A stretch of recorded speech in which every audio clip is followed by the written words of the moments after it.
You were talking about Mailchimp. This is like the bonus because I really like what you were talking about with Mailchimp and prayer chains and like what was this church leader you were working with that was trying to like do their prayer chains with Mailchimp? Well, he wasn't trying to. He was asking if I've seen or talked to other churches that had, because they were looking at email programs and they were just trying to figure out which was best for their church and how to do it for prayer, because they had like this really robust prayer ministry. Yeah. That's a great ministry to have. Great to have. Be robust. Like, it's just something that had been built up over time, and lots of people had joined in. Lots of prayer warriors at that church. It's amazing, and they wanted to give that ministry a tool to do what they're doing. Yeah. And they were wondering if Mailchimp, because they know other leaders that are using Mailchimp. Please tell me you said overkill. Please don't. Overkill.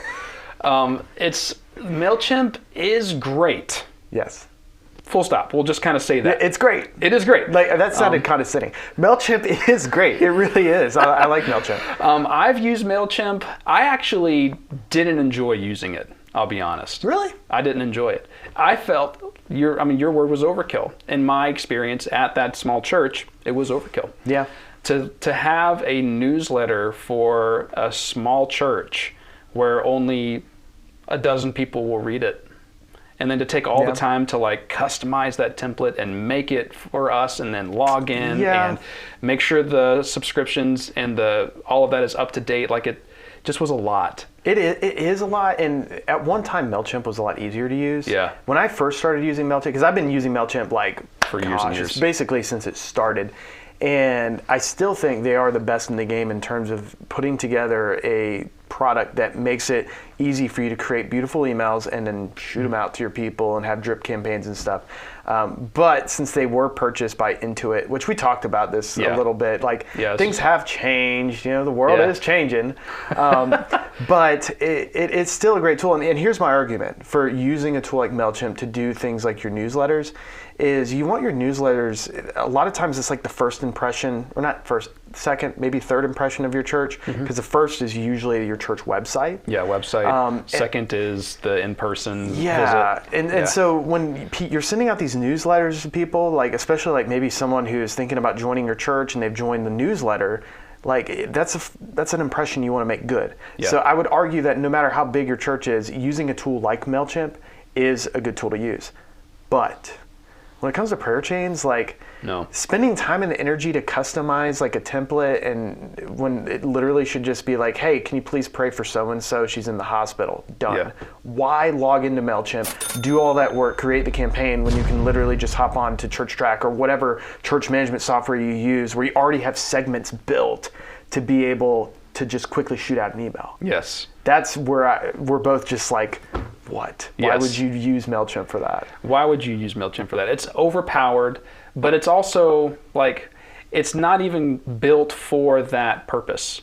Because you mentioned segmenting. Just the ability to say, hey, I want to send this email to just this group. Like Mailchimp, you can do that, but it's just not built for specific email lists unless you start paying for it and create those different funnels. And well, here's where the complexity comes with Mailchimp. Yeah. You can create all these segments and do like amazing things with the tags and stuff in Mailchimp, but you do have to start paying for some of these features. Yep. And then the other thing is you don't have time to like manage all of your different segments in your church software and your church database and then do all that in Mailchimp and then whatever other program you're using for texting and all this. That's too much to do. Mm-hmm. And so that's why Mailchimp is really better for just, hey, this is our weekly newsletter that we're sending out to our people. And you want to make it look kind of snazzy and professional. And have like that cool link that clicks and donate now or check out the next event coming up. That's what Mailchimp's for. Yep. Yeah, not prayer chains. Please don't use Mailchimp for prayer chains. Especially for prayer chains, what I've found is that email and texting together in conjunction actually improves the effectiveness of the prayer chain. Mm-hmm. Simply because texting is great for that quick communication and you want everyone to see it because everyone reads their texts. Yes. As opposed to emails. Yes. Where no one reads their emails. But email, then you can also have the long form communication. So I've seen churches balance both texting and emailing and use both of those things to like get the word out and make sure that everyone has everything that they need to do the prayer ministry. And a lot of times they're emailing it to the leaders, who then disseminate that information further to like the people Yes. that are further down the chain. But goodness gracious, like using Mailchimp or any email platform, any platform that's just an email platform, like a newsletter thing, is just way overkill for that. It is. It's best to just use the tool you already have in your church management software, like in ChurchTrac Mail. Yeah. That's the best.